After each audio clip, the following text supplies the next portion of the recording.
गोविंद जय जय गोपाल जय जय।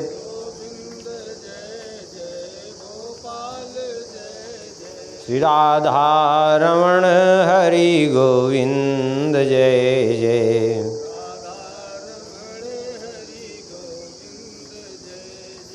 श्री राम जय जय रघुवीर जय जय।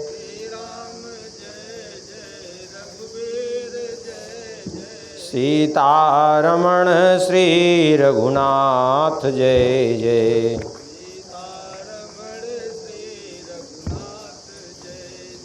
गोविंद जय जय गोपाल जय जय।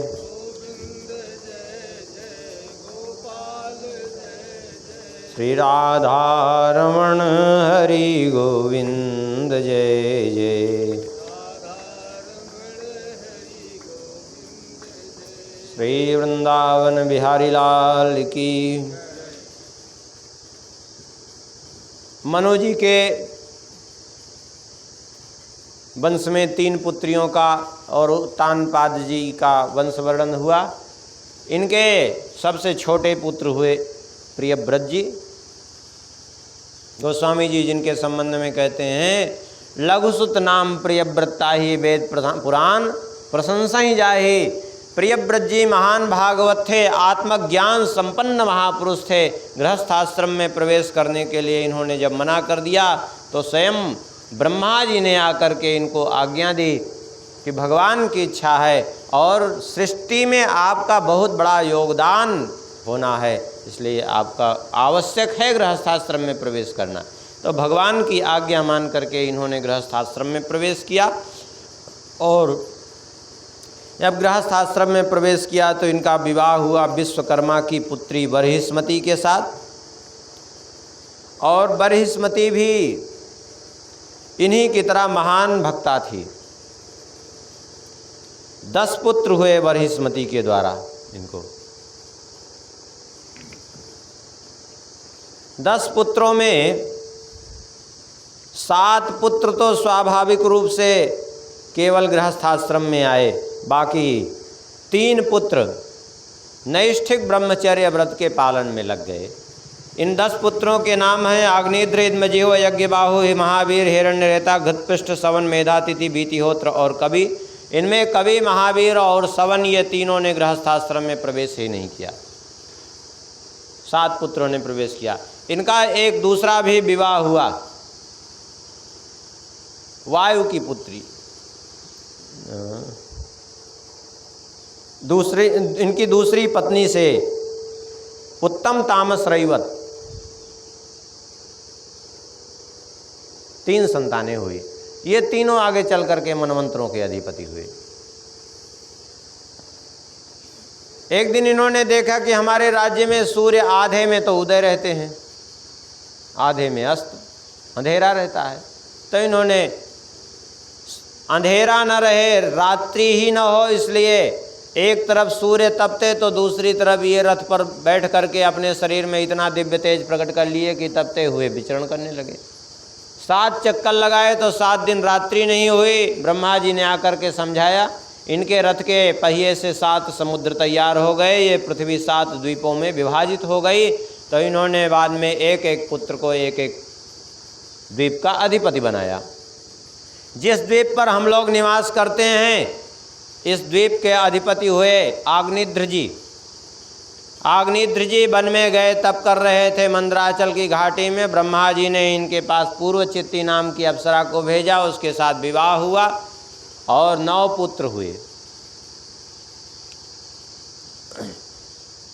उनसे जो 9 पुत्र हुए, उन्हीं के नाम से ये जो है जम्बू द्वीप के 9 भाग हो गए। 9 भाग, वैसे तो 10 भाग किया। एक इलाव्रत वर्ष, इलाव्रत वर्ष में पर्वतों का क्षेत्र था, वहाँ किसी को राज्य नहीं दिया। बाकी जो है इन्होंने सब जगह एक एक पुत्र को राजपद पर अभिषिक्त किया। जिस क्षेत्र में हम लोग रहते हैं, इसके राजा हुए इनके पुत्र नाभि, राजा नाभि, इन्हीं के नाम से उस क्षेत्र का नाम पड़ गया अजनाभ वर्ष। अजनाभ वर्ष, ये राजा नाभि बड़े धर्मात्मा थे, भगवान के तो भक्त थे, लेकिन इनमें एक सबसे बड़ी विशेषता ये थी कि ये ब्राह्मण भक्त बहुत थे।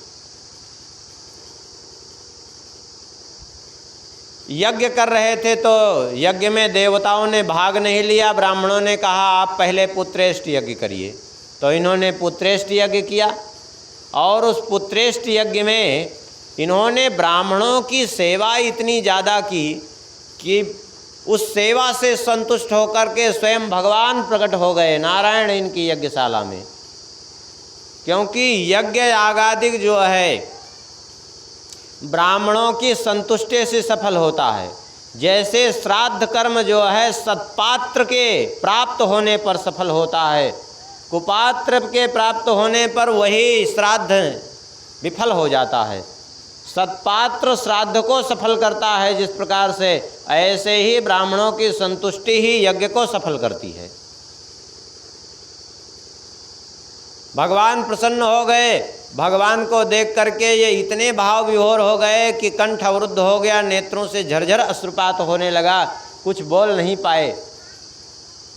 और फिर भगवान के स्वरूप को देखते देखते अचेत से हो गए, भगवान के रूप को सहन नहीं कर पाए, इतना रूप देखा इन्होंने। जब भगवान ने ब्राह्मणों से पूछा आप लोग क्या चाहते हैं, वरदान मांगिए, हम आपको वरदान देना चाहते हैं। ब्राह्मणों ने कहा तो ठीक है यही दे दीजिए कि चलते फिरते उठते बैठते गिरते फिसलते खाते पीते चाहे जैसे भी कोई आपका नाम ले उसका कल्याण हो। भगवान ने कहा तथास्तु। भगवान ब्राह्मणों के ऊपर इतनी जल्दी संतुष्ट इसीलिए होते हैं कि इनका एक सहज में स्वभाव होता है कि अपने लिए कभी कुछ नहीं मांगेंगे, ये मांगेंगे तो दूसरे के लिए मांगेंगे।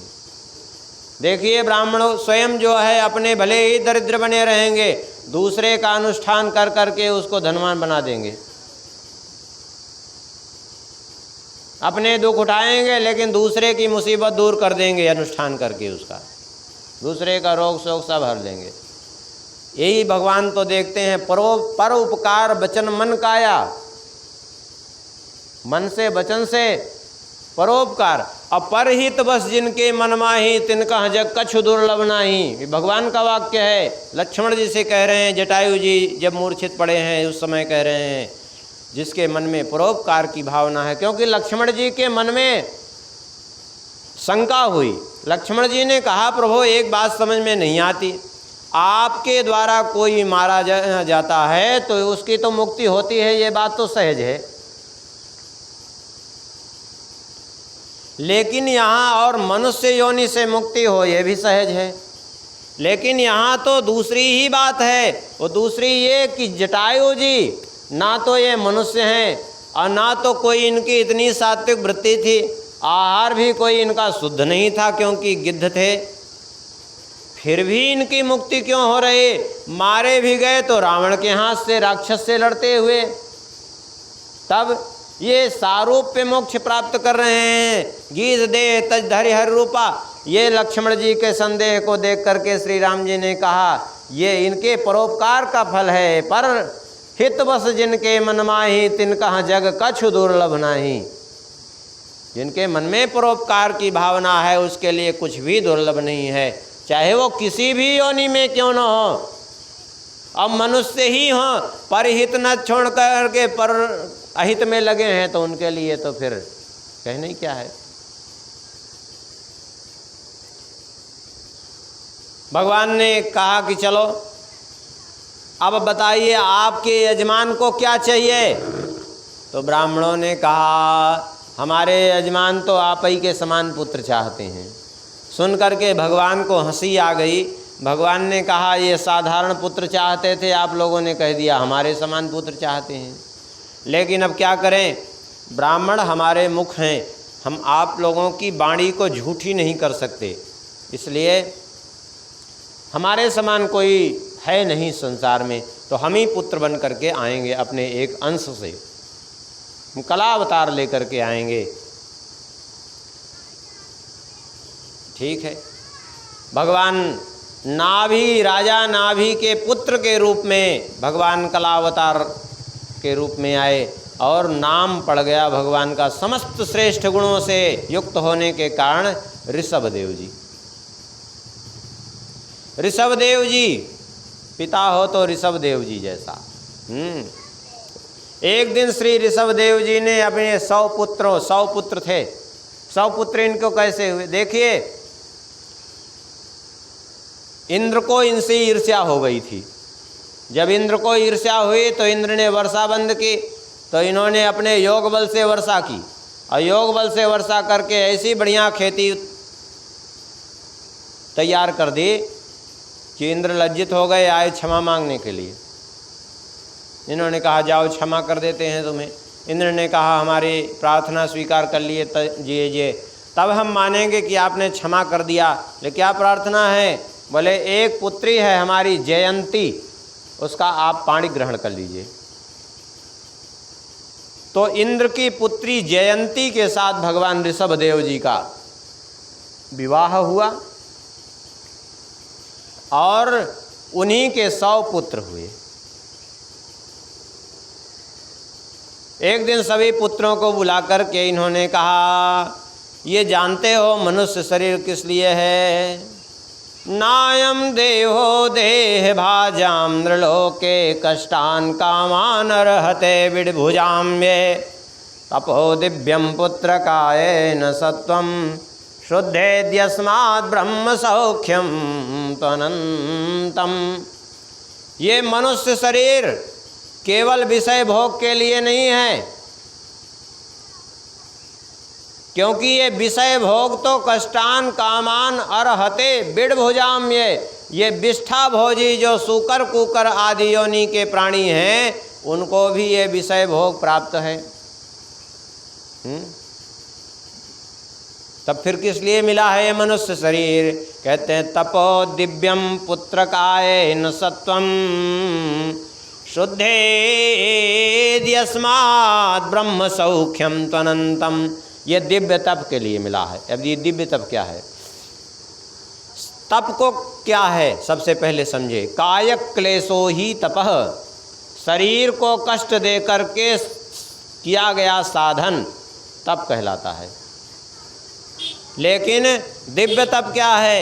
बोले शरीर को कष्ट दे करके साधन करने पर संसार की प्राप्ति कराने वाला जो तप है वह तप, जो साधन है वो तप, और जो भगवान को प्राप्त करा दे वो दिव्य तप। तपो दिव्यम पुत्र का एन सत्वम। दिव्य तप किसको कहते हैं? बोले शुद्धेद यस्मात् ब्रह्म सौख्यम तनंतम। दिव्य तप उसको कहते हैं जो जीव को पवित्र करके उस ब्रह्म सुख का, अनंत सुख का, उस परमानंद का, परमात्मा का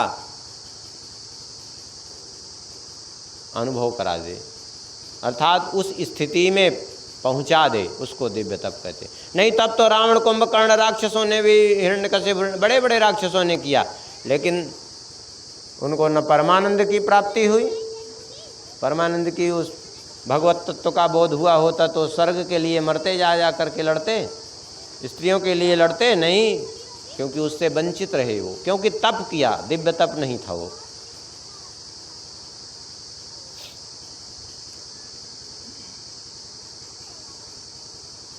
कहते हैं देखो 2 मार्ग हैं, 2 द्वार हैं, इन 2 द्वारों में जीव अपनी इच्छा से स्वतंत्र है प्रवेश करने के लिए। अब ये 2 द्वार हैं कौन? एक है मुक्ति का द्वार और एक है नरक का द्वार।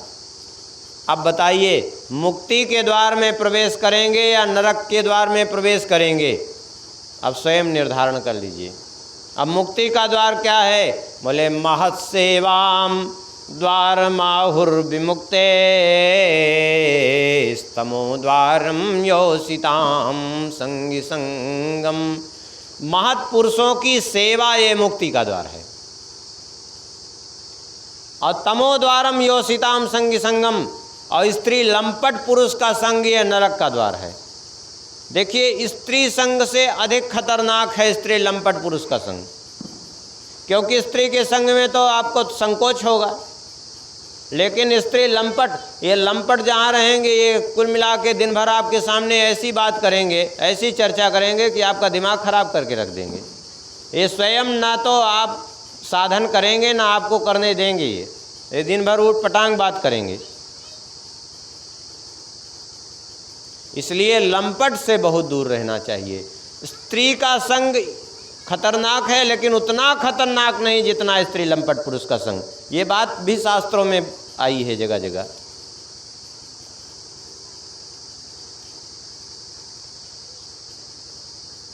तब फिर सवाल खड़ा हो गया कि आखिर में जो है स्त्री लंपट पुरुष तो समझ में आता है कि ये स्त्री लंपट पुरुष है, क्योंकि उसकी भाषा ही, देखिए कोई कितना भी अपने आप को छुपाए, प्रत्येक व्यक्ति की वाणी उसके स्वभाव को, उसके प्रभाव को और उसके अंतर के मनोभाव को प्रकट कर देती है। अभी सीधी सीधी बात है, अभी कोई जो है धन का लोभी व्यक्ति होगा तो उसकी प्रत्येक बात जाके धन में घटित होगी। कोई स्त्री का लोभी व्यक्ति होगा तो हर बात उसकी स्त्री में ही घटित होगी, उसी की प्रशंसा में वो घटित होगी। कोई ज्ञानवान होगा तो हर बात उसकी ज्ञान में ही घटित होगी। कोई भगवान का भक्त है तो हर बात उसकी भगवान से जुड़ी होगी। कोई वैराग्यवान होगा तो उसकी हर बात में वैराग्य ही फूटेगा, क्योंकि सबकी अपनी अपनी परिस्थिति है। तो इसीलिए वाणी सबके प्रभाव को, स्वभाव को, अंतर के मनोभाव को प्रकट करती है। तो ये तो बात प्रकट हो जाती है कि लंपट पुरुष समझ में आ जाता है, लेकिन महापुरुष कैसे समझें, किसको समझें, उनको कैसे पहचाने? तो कहते हैं महांतस्ते समचित्ता प्रशांता विमन्यवा सुहृदा साधवो ये के एव महांता। बोले ए सुहृदा, ए साधव, ए समचित्ता, ए प्रशांता, ते एव महांता। जो इन गुणों से युक्त हैं वे ही महांत हैं, महान हैं, उन्हीं को महंत कहते हैं। पहले इसीलिए महंत पद पर ऐसे लोगों को विराजमान किया जाता था कि जो इन गुणों से युक्त हों।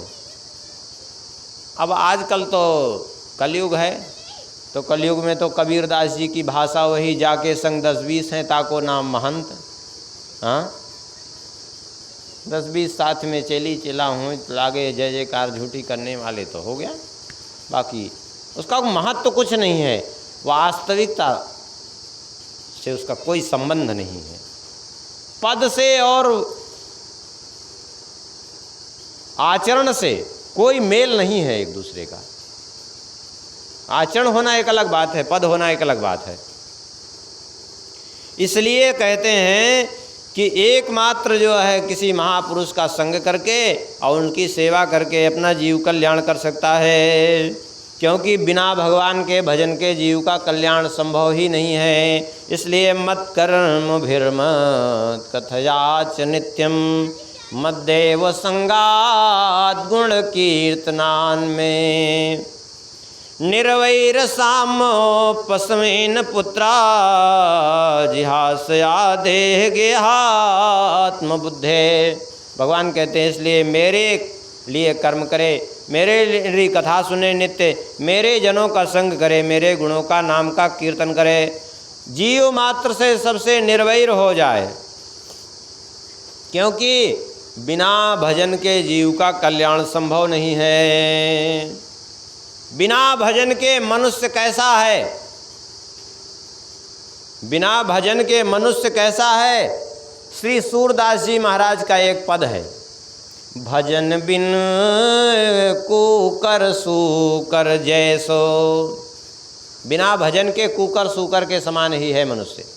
भजन बिन कुकर सूकर जैसो जैसे घर बिलाव के मूसा, रहत विषय बस तैसो। जैसे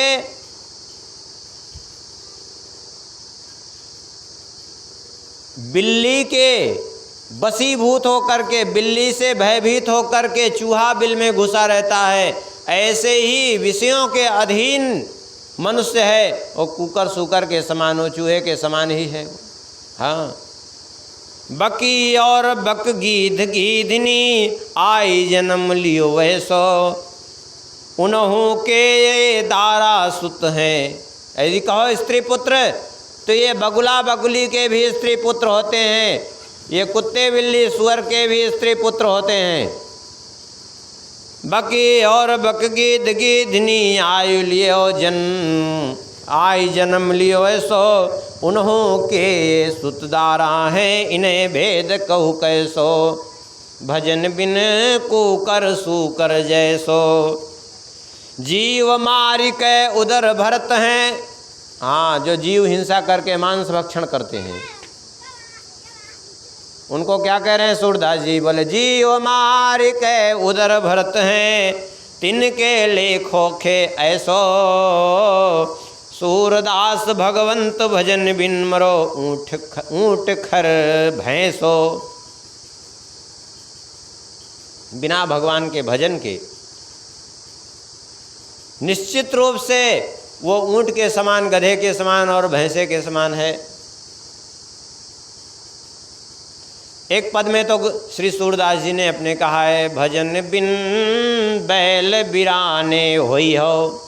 भजन के बिना बैल बनना पड़ेगा, क्योंकि ज़िंदगी भर बोझा ढोते आए हो ना, तो बोझा ढोने का अभ्यास है, तो बोझा ढोने वाली योनि प्राप्त हो जाएगी बैल बन के। अभी तो भजन का समय है, स्वतंत्र है, स्वतंत्र भजन कर सकते हो। उस समय तो नाक में नकेल पड़ेगी। इतना मेहनत करने के बाद भी धूप में जोतेंगे, मेहनत करेंगे, और लादत जोतत लकुट बाजी हैं। जोतते हुए भी, लाते हुए भी, उस पर से डंडा भी बजेगा। हाँ, अब फिर भी खाने को क्या मिलेगा? खाने को मिलेगा भूसा। अभी तो बढ़िया, चाहे जितना हलवा मालपूड़ी रबड़ी मलाई खाओ। इसलिए भजन के बिना जीव का कल्याण संभव नहीं है। इसलिए भजन करो। और इनका उपदेश ऐसा काम किया कि 100 पुत्रों में मात्र 10 पुत्रों ने गृहस्थाश्रम में प्रवेश किया। ज्येष्ठ थे भरत जी, उनसे छोटे 9 पुत्र गृहस्थाश्रम में गए। बाकी उनसे जो छोटे 9 पुत्र हुए वे 9 योगीश्वर कहलाए। कबीर हरि अंतरिक्ष प्रबुद्ध विपलायन आविर्होत्र दुमिल चमस और कर भाजन। और उनसे जो छोटे पुत्र थे 81 पुत्र, वे सब तप करके उन्होंने ब्रह्मत्व को प्राप्त कर लिया। इसीलिए कहते हैं पिता हो तो कैसा, बोले ऋषभ देव जी जैसा।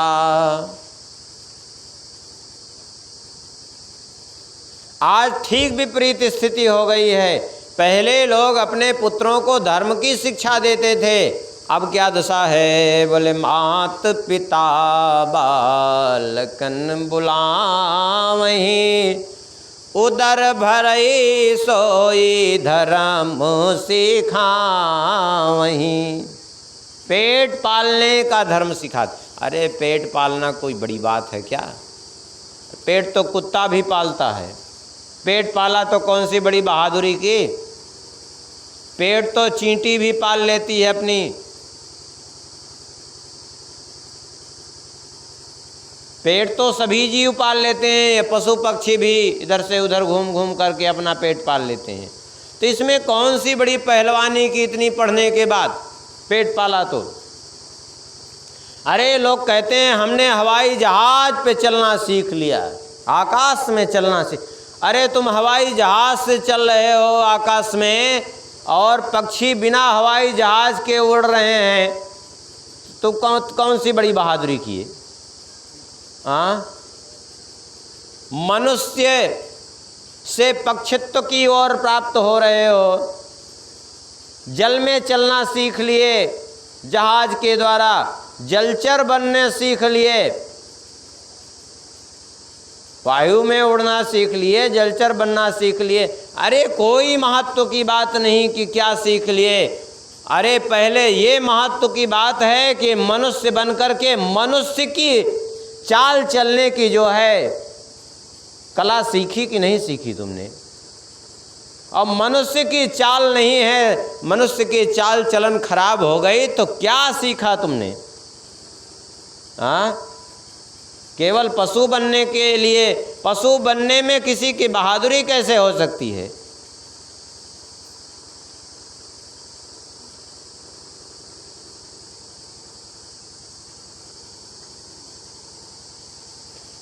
एक बार दो मित्र थे, साथ साथ अध्ययन करते थे गुरुकुल में। एक मित्र गया और उसने जो है 20 साल कहीं रह करके एकांत में साधना की, लौट करके आया। दूसरे मित्र से भेंट हुई तो कहा, जानते हो हमने कैसी विद्या सीख ली है? बोले, कैसी विद्या सीखी भाई आपने? बोले, 20 साल कठिन मेहनत करके हमने ये विद्या सीखी। बोले, क्या सीखा आपने 20 साल में? बोले, अभी दिखाते हैं। वो एक नदी थी तो उसी पर ऐसे पानी के ऊपर चलता हुआ वो चला गया और फिर लौट करके आया, अपने मित्र से मिला। बोले, देखो नदी की जलधारा पर थल के जैसे हम चले गए, देखा तुमने हमारा चमत्कार?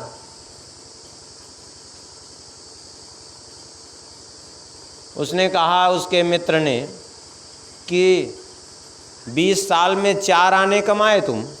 क्या मतलब है? बोले, आप नदी पार करने के लिए 20 साल मेहनत किए, हम 4 आने देते हैं, नौका से पार हो जाए। उस समय 4 आने बहुत होते थे, अब तो 4 आने का कोई महत्व ही नहीं, 4 आने चलेगा ही नहीं, रुपया अब चलना मुश्किल हो गया। बोले, हम चवन्नी देते हैं और नाव से पार कर जाते हैं, मेहनत करने की ज़रूरत क्या? अरे 20 साल मेहनत किए नदी पार करने के लिए, ऐसे ही अरे 20 साल मेहनत करते परमात्मा के पीछे तो जीवन धन्य हो जाता। हाँ, ऐसे ही जितना ये संसार के पीछे धक्का खा रहे हो, इतना भगवान के पीछे धक्का खाते तो जीवन सफल हो गया होता। क्या लगा संसार को पकड़ने से?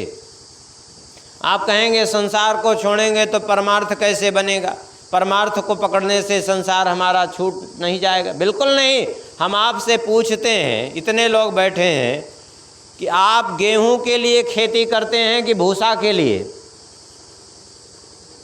हाँ, गेहूं के लिए खेती करते हैं, ठीक है। अब गेहूं के लिए खेती करते हैं तो भूसा अपने आप बिना कुछ किए मिलता है कि नहीं मिलता? खेती किया गेहूं के लिए, भूसा अपने आप मुफ्त में मिला है कि नहीं? ऐसे ही परलोक बनाने की चेष्टा करेंगे, लोक अपने आप तैयार हो जाएगा, उसके लिए प्रयास करने की ही जरूरत नहीं है।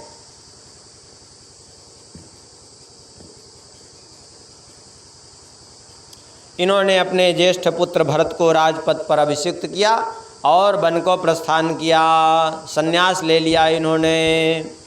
बड़ा लोगों ने जो है इनकी अवधूतचर्या को देख करके तंग करना चालू किया, थूक देते, कोई थप्पड़ मार देते, कोई गाली देते। तो इन्होंने विभत्स वृत्ति का आश्रय लिया कि मलमूत्र त्याग करके वैसे ही पड़े रहते तो लोग घृणा के कारण जाते नहीं थे, लेकिन सुगंध निकलती थी, 10 योजन तक फैलती थी इनके मलमूत्र से, दुर्गंध नहीं, क्योंकि भगवान थे।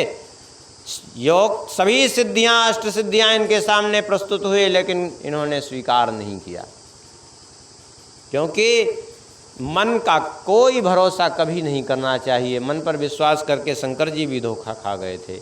इनके ज्येष्ठ पुत्र हुए भरत जी, उन्होंने राज किया, इन्हीं के नाम से इनका नाम पड़ गया, इस देश का अजनाभ वर्ष से बदल करके नाम पड़ गया भारतवर्ष।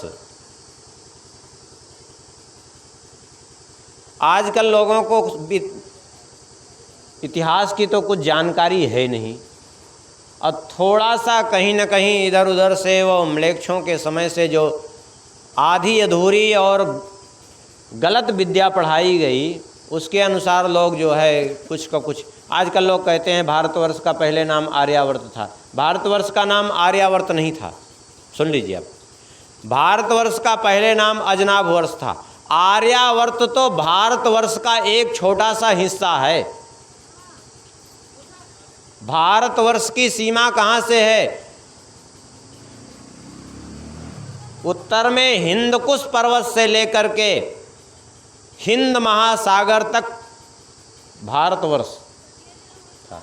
ये पाकिस्तान, अफगानिस्तान, बांग्लादेश, ये सब भारत ही था। पाकिस्तान और बांग्लादेश तो सभी जानते हैं कि बाद में टूटा है। अफगानिस्तान आदि भी जो है सब भारतवर्ष में ही था। काबुल कहाँ है? अफगानिस्तान में। और ये गांधारी कहाँ की थी? अरे शकुनी कहाँ का था? सभी जानते हैं, गांधार नरेश। ये काबुल गांधार कहाँ है? ये सारा इसका सारा क्षेत्र ही भारतवर्ष में था। आर्यावर्त जो क्षेत्र कहते हैं, लोग कहते हैं इस देश का नाम आर्यावर्त तो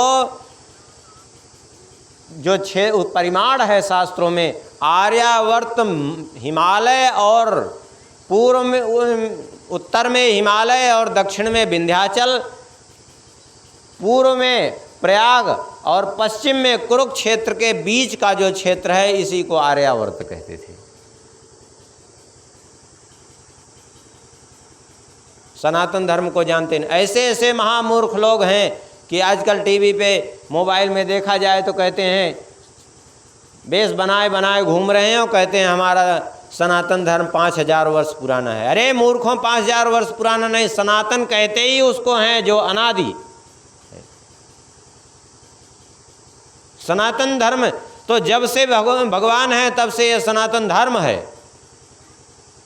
और सृष्टि के हिसाब से देखा जाए तो भी, सृष्टि के हिसाब से भी 1 अरब 95 करोड़ वर्ष से अधिक हो गए हैं इस पृथ्वी को उत्पन्न हुए इस कल्प में, तब से सनातन धर्म है।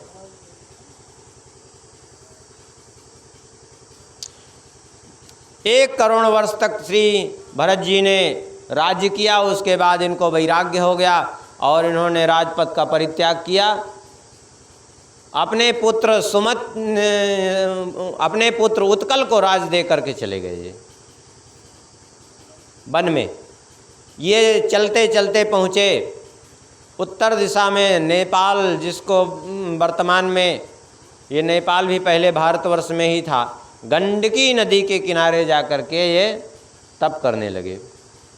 एक दिन वहाँ एक विचित्र घटना हुई और एक मृगी जल पी रही थी। ये वहीं भजन कर रहे थे। सिंह की गर्जना सुन करके उसने छलांग लगाई तो उसका गर्भस्थ शिशु जल में गिर गया, गर्भ खिसक गया उसका। उसकी भी मृत्यु हो गई। गर्भस्थ शिशु की इन्होंने रक्षा की और पालन पोषण करने लगे। एक दिन वो कहीं चला गया तो उसको आशीर्वाद देने लगे, तुम्हारा कल्याण हो। उसी का चिंतन कर रहे थे, तब तक इनका अंतकाल आ गया और अंतमति सा गति के अनुसार इनका प्राणांत हुआ और मृग योनि प्राप्त हुई। एक उस में रह करके भी इनको अपने पूर्व जन्म का बोध रहा, इसलिए अनासक्त भाव से विचरण करते रहे। अब अंत में वहीं जा कर के गंडकी जी के जल में, जब इन्होंने देखा कि अब हमारा समय पूरा हुआ, तो गंडकी जी के जल में प्रवेश किया। अपने देह का परित्याग करके एक आंगिरस गोत्रीय ब्राह्मण थे जो बड़े धर्मात्मा थे। उनकी 2 पत्नियां थी, एक के 9 पुत्र थे और एक के 1 पुत्र और 1 कन्या के रूप में, जुड़वा रूप में भरत जी और 1 कन्या साथ में जन्म में इनका जन्म हुआ है। और पिताजी बहुत चेष्टा किए पढ़ाने की, लेकिन जानबूझ करके जो न पढ़ना चाहे उसको कौन पढ़ाएगा।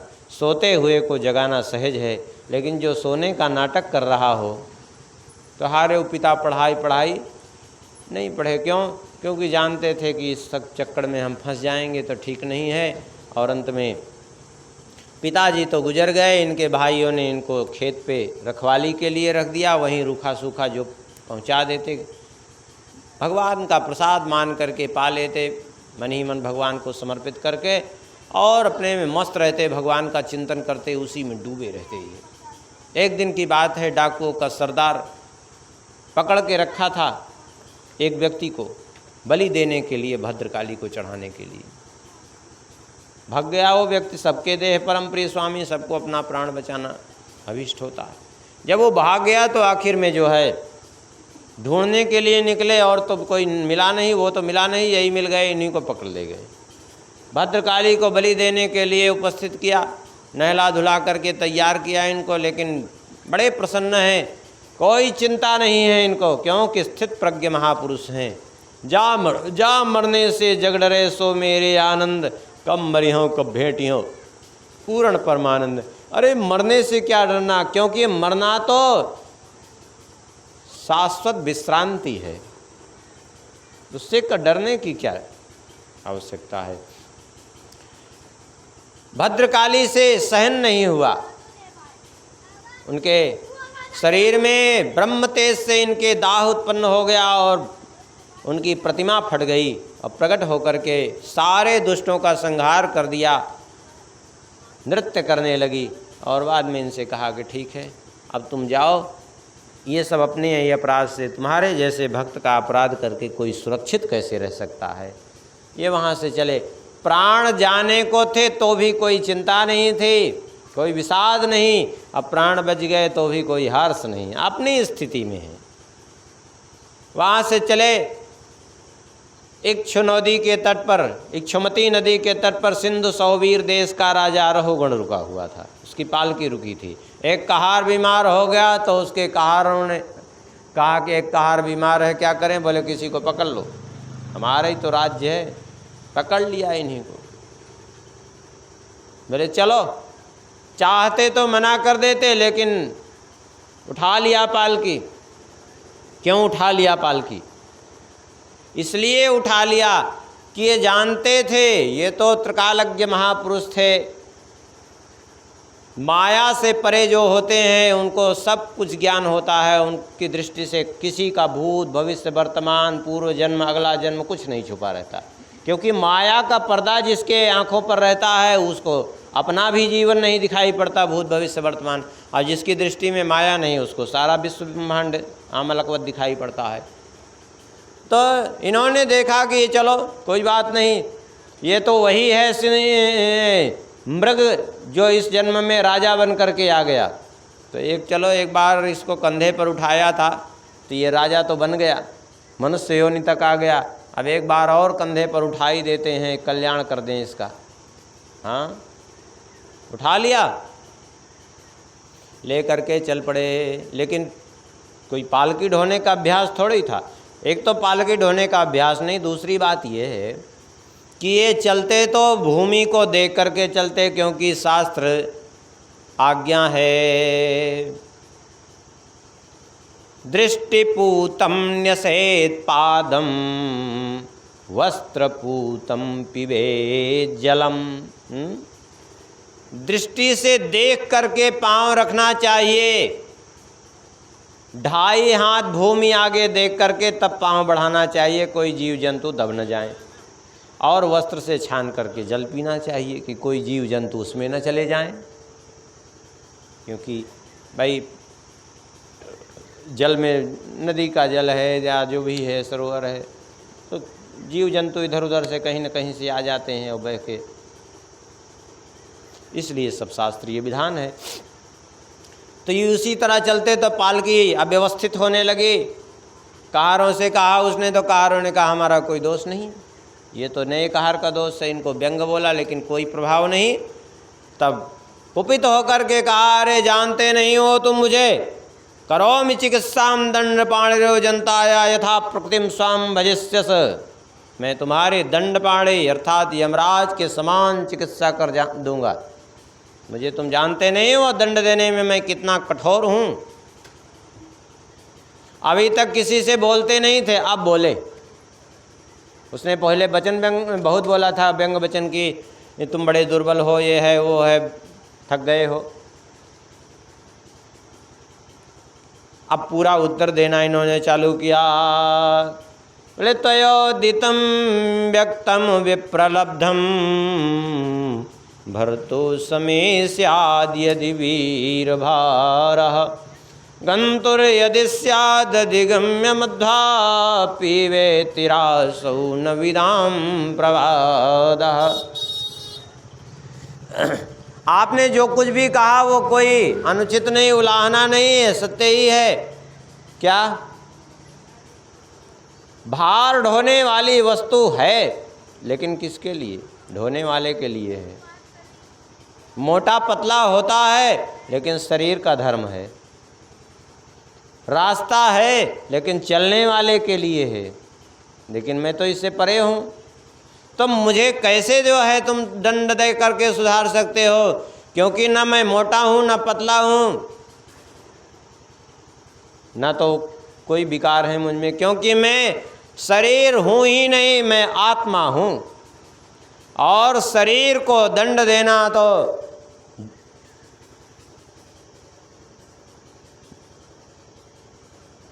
शरीर को दंड दे करके मुझे सुधारना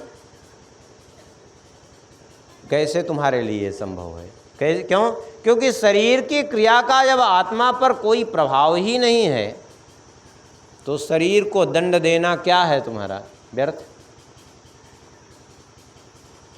जैसे गेहूं पिस करके तैयार हो जाए, आटा बन जाए, अब कोई उसी आटे को बार बार चक्की में डाल के और पीसने की चेष्टा करे तो उसका परिश्रम व्यर्थ है कि नहीं? क्योंकि वो पहले से ही पिसा हुआ है। पिसे हुए को पीसने के समान व्यर्थ है।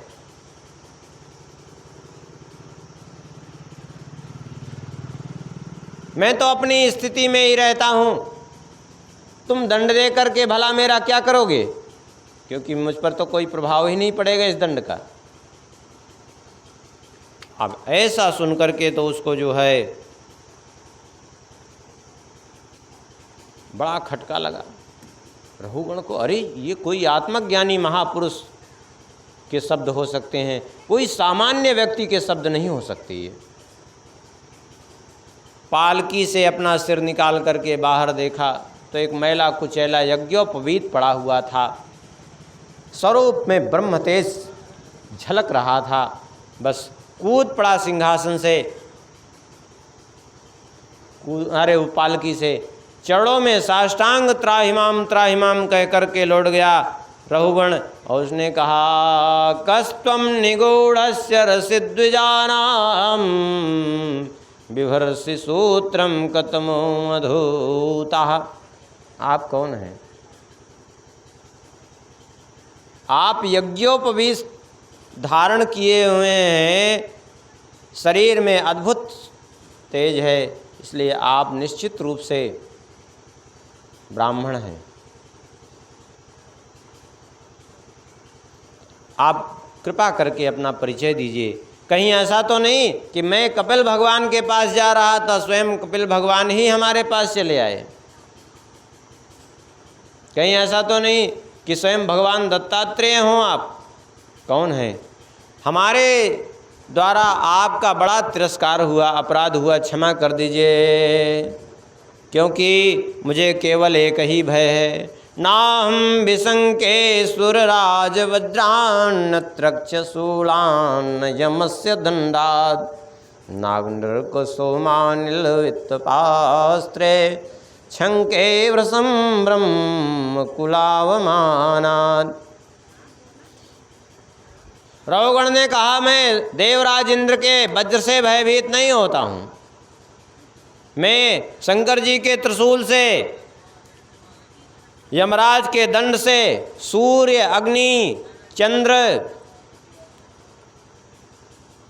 कुबेर इनके अस्त्रों से भी मैं भयभीत नहीं होता हूँ। लेकिन मुझे भय है तो केवल एक ही बात का, छंके भ्रसम ब्रह्म कुलावमानात्, ब्राह्मण कुल के अपमान से।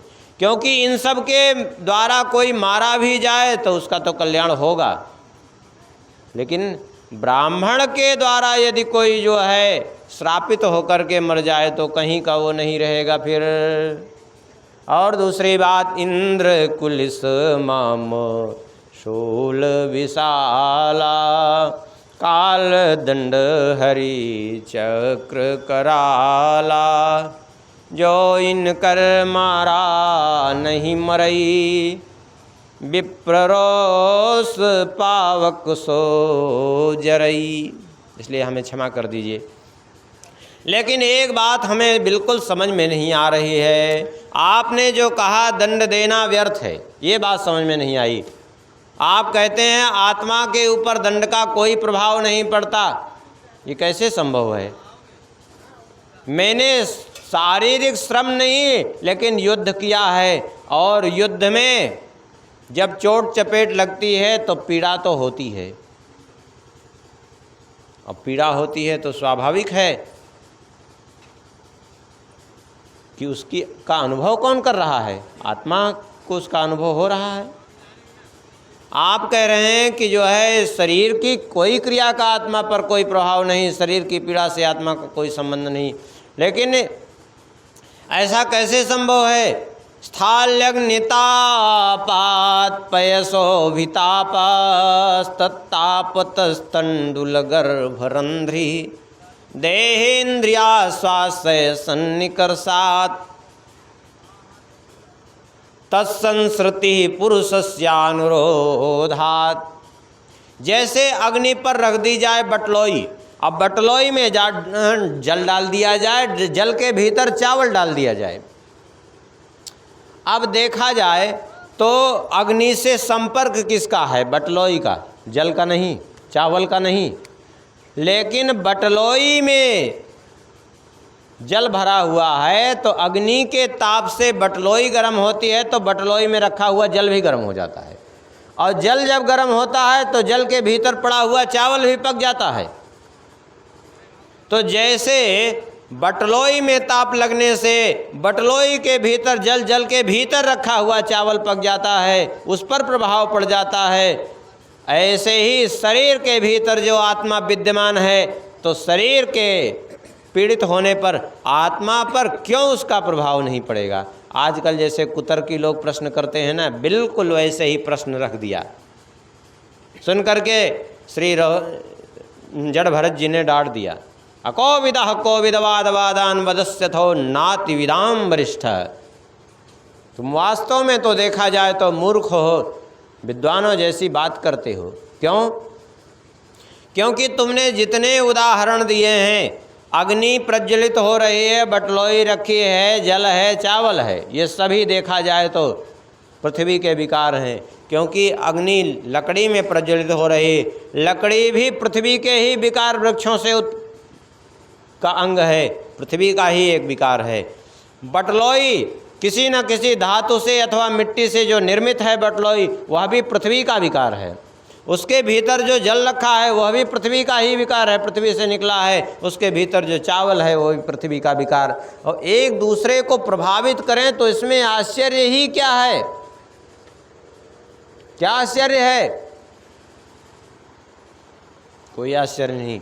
लेकिन आत्मा पर उसका कोई प्रभाव नहीं पड़ता। नहीं समझ में आई बात? देखिए ऐसे समझिए, आत्मा तो नित्य चैतन्य है। अब दूसरा उदाहरण दें तो समझ में आएंगे आप लोग। बटलोई में रखा हुआ चावल गर्म हो जाएगा, पक जाएगा बटलोई गर्म करने से, अग्नि रखने से। लेकिन आप बटलोई के नीचे अग्नि जला दीजिए, अग्नि के ऊपर बटलोई, अब बटलोई में डालिए जल, तो जल में डाला हुआ चावल तो गर्म हो जाएगा। लेकिन क्या उस बटलोई में चावल न डालिए और उसी में ऊपर चंद्रमा का प्रतिबिंब दिख है, तो क्या चंद्रमा भी गर्म हो जाएगा क्या? हाँ, अरे दिन रात आप पानी खौलाते रहिए, सूख जाएगा पानी, लेकिन चंद्रमा गर्म होने वाला नहीं है। क्यों? चंद्रमा तो उसमें है बटलोई में। बोले चंद्रमा उसमें होते हुए भी नहीं है, वो प्रतिबिंब मात्र है। ऐसे ही शरीर में आत्मा होते हुए भी नहीं है। क्यों? क्योंकि प्रतिबिंब मात्र है। आत्मा क्या है? आत्मा कोई अलग अस्तित्व तो नहीं है, बल्कि जैसे आप सैकड़ों दर्पणों के बीच में खड़े हो जाइए तो सब में आपका प्रतिबिंब दिखेगा, तो क्या सब में आप हैं क्या? सब में आपका प्रतिबिंब है। ऐसे ही आत्मा क्या है? परमात्मा का प्रतिबिंब ही आत्मा है, सीधी बात है।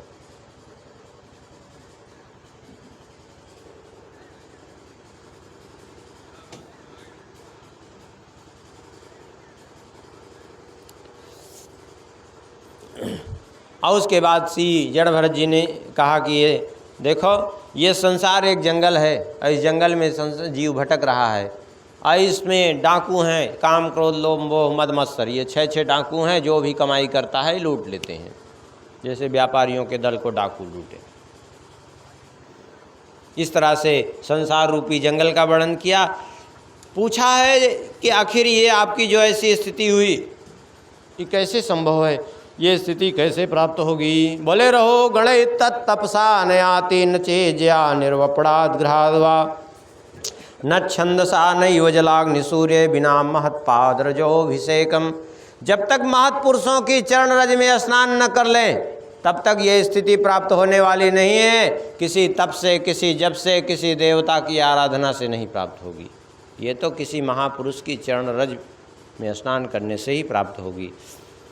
रघुगण का मोह भी भंग हो गया है और भगवान के मार्ग पर चल पड़े हैं। इधर भरत जी, जिनको राज्य दे करके गए थे अपने पुत्र उत्कल को, वे जन्म से ही आसक्ति शून्य महापुरुष थे। उन्होंने पागलपन का नाटक करके राज्य का परित्याग कर दिया है। तो सुमति को राजपद पर बैठाया गया है और सुमति जो है, इन्होंने ऋषभदेव जी का अनुकरण किया और ऋषभदेव जी का अनुकरण करने से आगे चल करके इन्हीं के कारण एक जैन धर्म का प्रचार हो गया, क्योंकि बाद में उसी का अनुकरण अरहत ने किया और उससे जैन धर्म का प्रचार हो गया।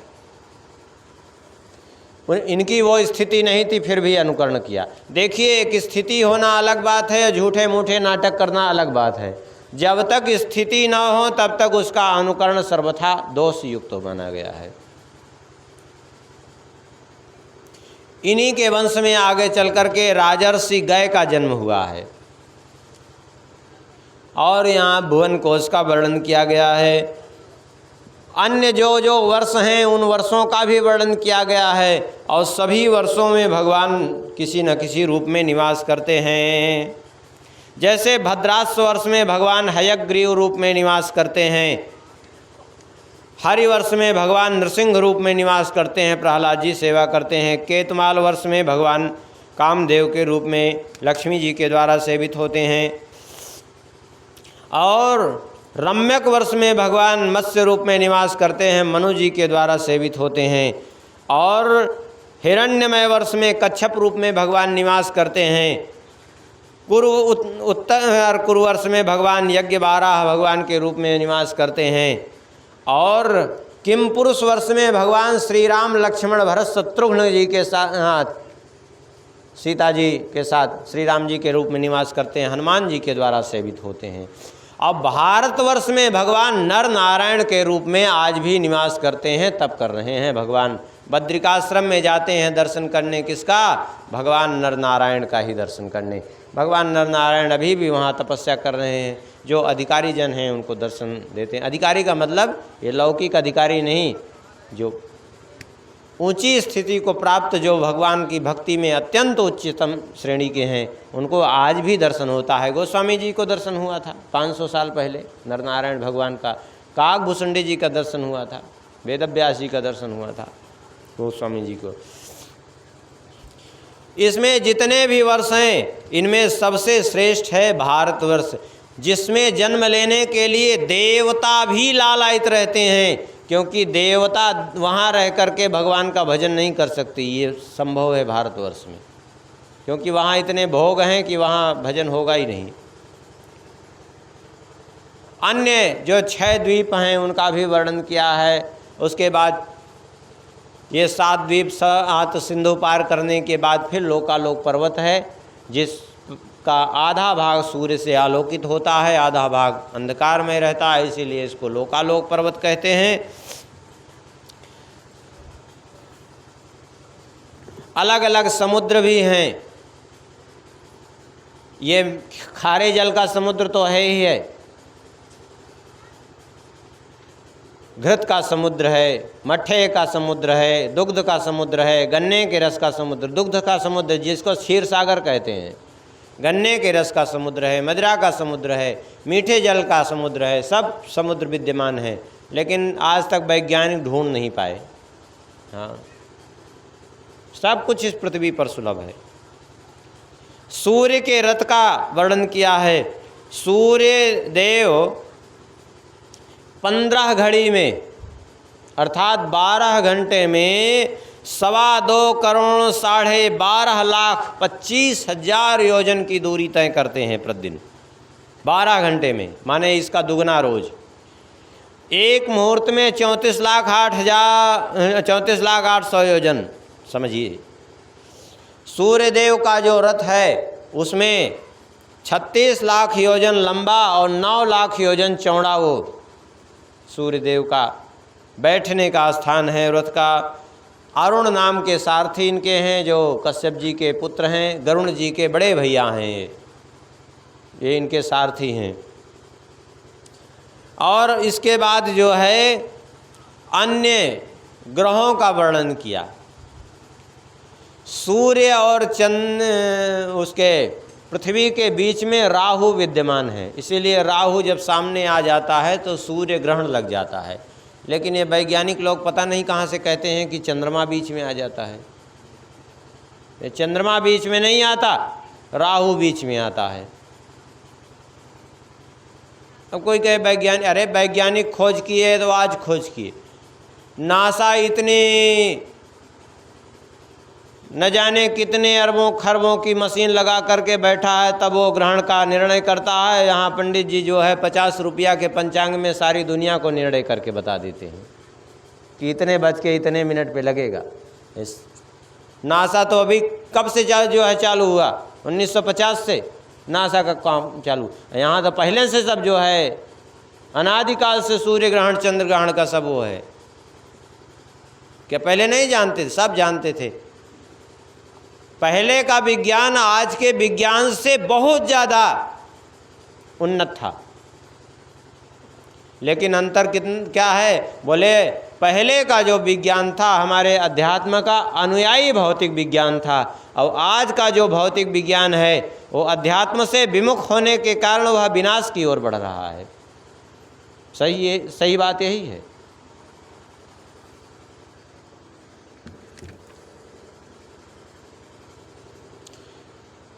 ऐसे ऊपर अन्य ग्रहों का भी वर्णन किया है, और उन ग्रहों में सबसे ऊपर बृहस्पति जी हैं।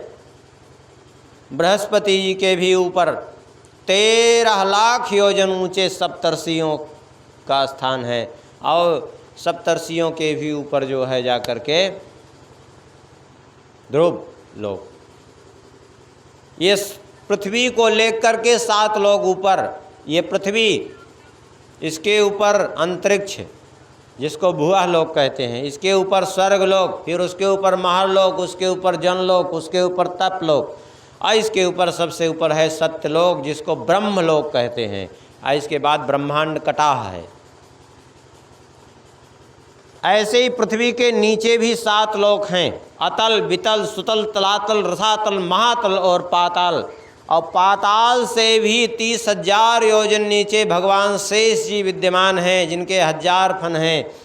और ये पाताल लोक से लेकर के ब्रह्मलोक तक ये पूरा ब्रह्मांड शेष जी के एक फन पर, 1000 फनों में एक फन पर सिद्धार्थ एवं संलक्षित एक सरसों के दाने के समान विद्यमान है। सोच लीजिए अब भगवान शेष जी का कितना बृहद स्वरूप होगा, जिनके एक फन पर सरसों के दाने। गोस्वामी जी ने भी यही कहा, ब्रह्मांड भुवन विराज जाके शीस, जिम एक रज कनी, एक रज माने धूल कण के समान, एक राई के दाने के समान है।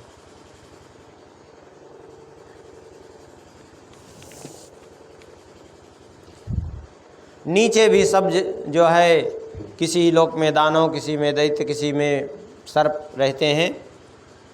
और इसके बाद परीक्षित जी ने प्रश्न किया, भगवन नरका नाम भगवन किम देश विशेषा अथवा बहिस्त्रलोक्या आहो स्विदंतरालीति। अब बहुत ध्यान से सुने, नरकों का वर्णन है, कौन कौन से कर्म करने वाले किन किन नरकों में जाते हैं। परीक्षित जी ने कहा, ये नरक कहाँ है, कोई देश विशेष है अथवा त्रिलोकी के बाहर भीतर कोई स्थान है, कृपा करके बताइए। तब श्री सुखदेव जी कहते हैं, त्रिलोकी के भीतर ही, यहाँ से दक्षिण दिशा में 99,000 योजन दूरी पर, पृथ्वी के नीचे जल के ऊपर एक लोक स्थित है, उसी का नाम है नरक लोक। और ये जैसे ये पृथ्वी एक लोक है, वैसे वो नरक भी त्रिलोकी के भीतर ही एक लोक बसा हुआ है, समझ लीजिए। और इसमें यद्यपि नरकों की संख्या तो बहुत है, लेकिन मुख्य 28 नरक हैं। वैसे स्कंद पुराण में 55.5 करोड़ नरकों का वर्णन किया गया है कि 55.5 करोड़ हैं। गरुड़ पुराण में बड़ा वर्णन किया गया है एक एक नरकों का। देखिए अब कहेंगे तो दोनों मेल कैसे, 55.5 करोड़ मेल ऐसे है जैसे एक देश मान लीजिए एक नरक, एक देश में 28 प्रदेश मान लीजिए 28 मुख्य नरक हैं, और छोटे मोटे उसके जो जनपद हैं, ग्राम हैं, नगर हैं, मोहल्ले हैं, ये और अन्य छोटे छोटे नरक हैं। तो ऐसे जैसे भारतवर्ष में कई प्रदेश हैं, कई प्रदेशों में अलग अलग जनपद हैं, अलग अलग जनपदों में अगर अलग अलग नगर मोहल्ले हैं, सबको गिनिए तो संख्या हो जाएगी बहुत ज़्यादा, कई करोड़ों हो जाएगी। ऐसे ही 55.5 करोड़ तात्पर्य। 28 मुख्य नरक हैं, उन 28 में के अन्य छोटे मोटे विभाग हैं। 28 मुख्य नरकों में कौन कौन से कर्म करने वाले जाते हैं, सुन लीजिए इनके नाम पहले। तामिश्र अंध तामिश्र रौरो महारौरो कुंभी पाक काल सूत्रज पत्रों सुकर्मुख अंधकूप कृम भोजन संदंस तत्व सूर्मी वज्रकंटक सालमली वैतरणी पूयोत प्राणरोध विस्सन लाला भक्ष सार में यादन विचहपान छार करदम रक्षोगण भोजन सूल प्रोधन सुकवट निरोधन पर्यावर्तन और सूची मुख। ये 28 नरक हैं। इनमें कौन कौन किस कर्म करने वाले जाते हैं, सुन लीजिए।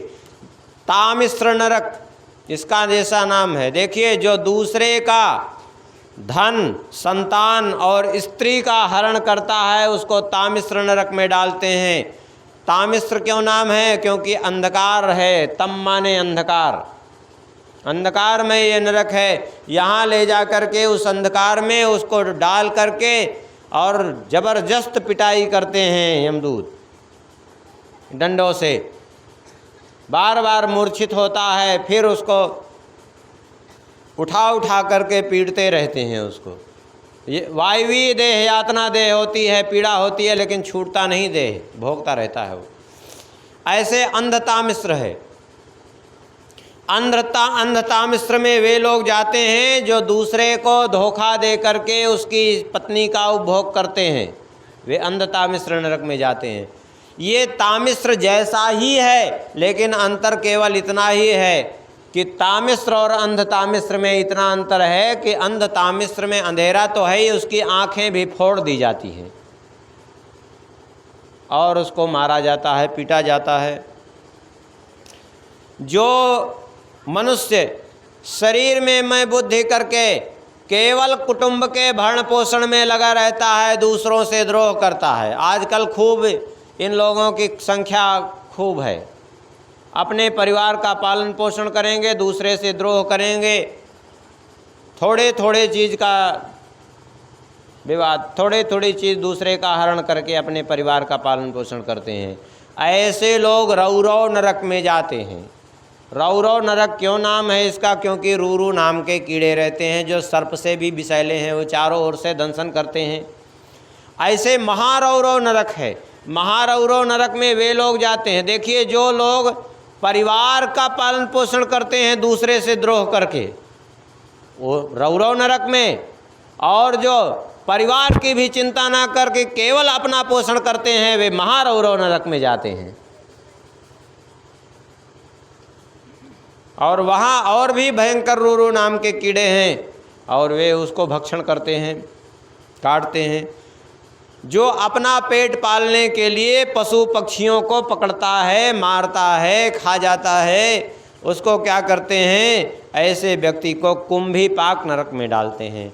कुंभीपाक माने, कुंभ माने घड़ा, पाक माने पकाना।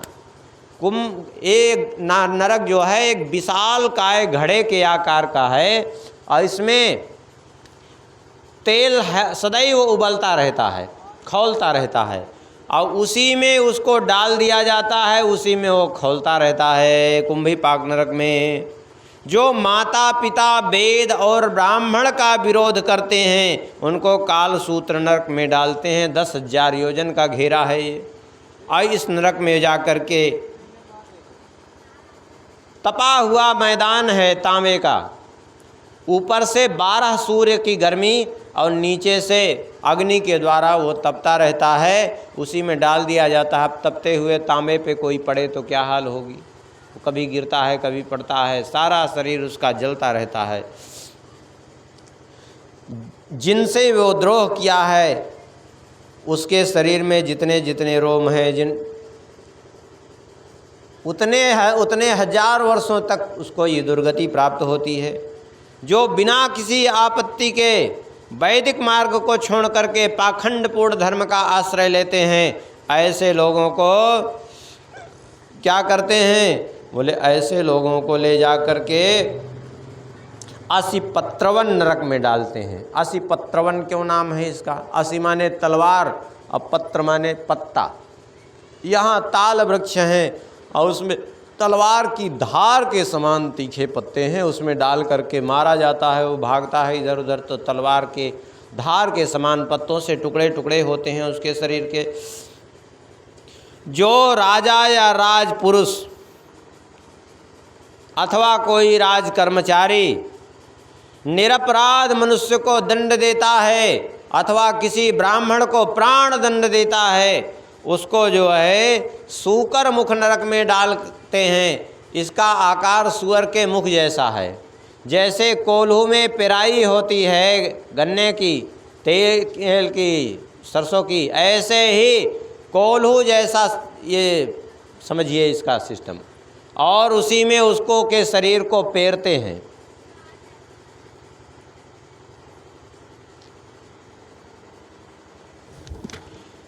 जो खटमल मच्छर आदि जीवों की हिंसा करते हैं, देखिए उनसे बचने का उपाय करना चाहिए लेकिन उनको मारना नहीं चाहिए।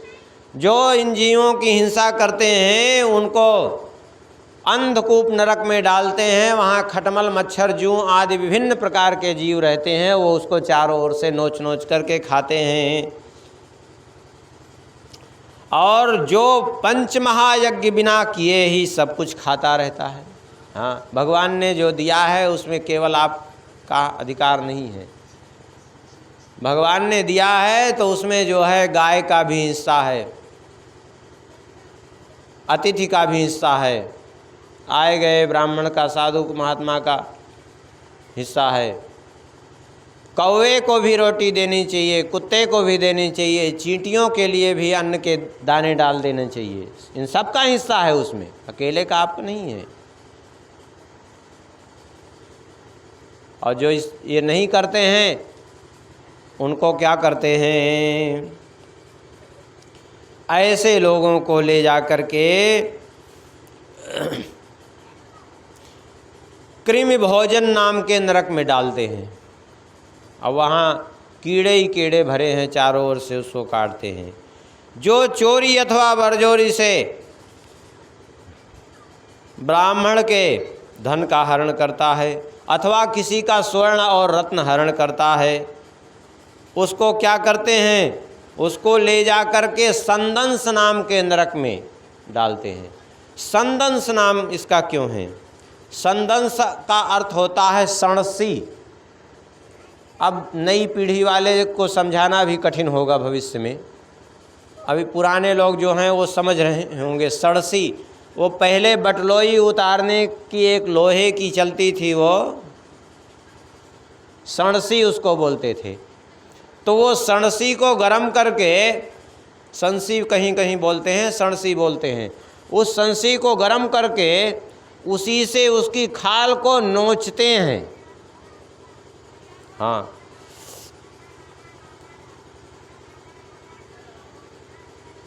और जो लोग अगम्या स्त्री का गमन करते हैं और जो स्त्रियां अगम्य पुरुष से व्यभिचार करती हैं, उनको तप्त सूर्मी अथवा परस्त्री पर पुरुष से संबंध बनाते हैं, व्यभिचार में जो प्रवृत्त होते हैं, उनको तप्त सूर्मी नाम के नरक में डालते हैं। सूर्मी शब्द का अर्थ होता है मूर्ति।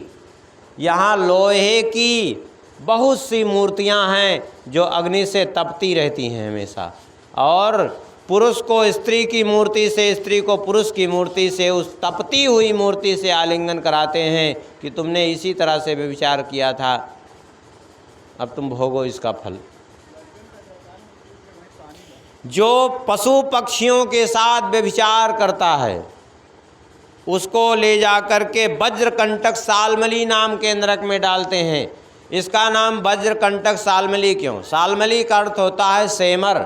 सेमर का पेड़ है, यहाँ बहुत से पेड़ हैं, सेमर का वन है पूरा, थोड़ा बहुत नहीं, और इसमें वज्र के समान भयंकर भयंकर कांटे हैं। इस सेमर के वृक्ष पर उसको पैर के बल पकड़ करके, पैर में रस्सी बांध करके, उल्टा करके सेमर के वृक्ष पर खींचते हुए ऊपर ले जाते हैं और फिर छोड़ते हैं उसको, फिर खींचते हैं, तो सारा शरीर उसका उस सेमर के वज्रमय कांटे से छलनी हो जाता है।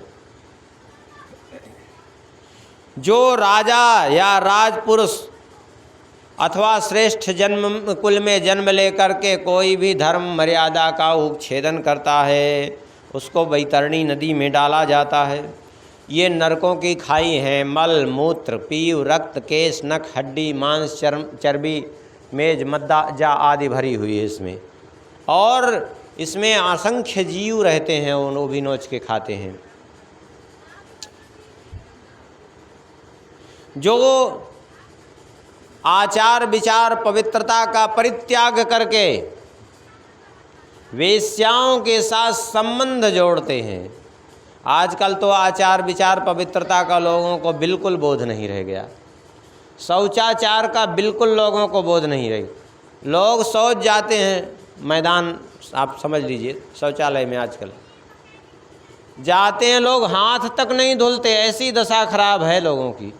हाँ, अरे शास्त्रीय विधि तो ये है कि कितने लोगों को तो यही पता नहीं कि शौचालय में दाएं हाथ का प्रयोग करना चाहिए शौच क्रिया में कि बाएं हाथ का, ऐसे ही पता नहीं लोगों को।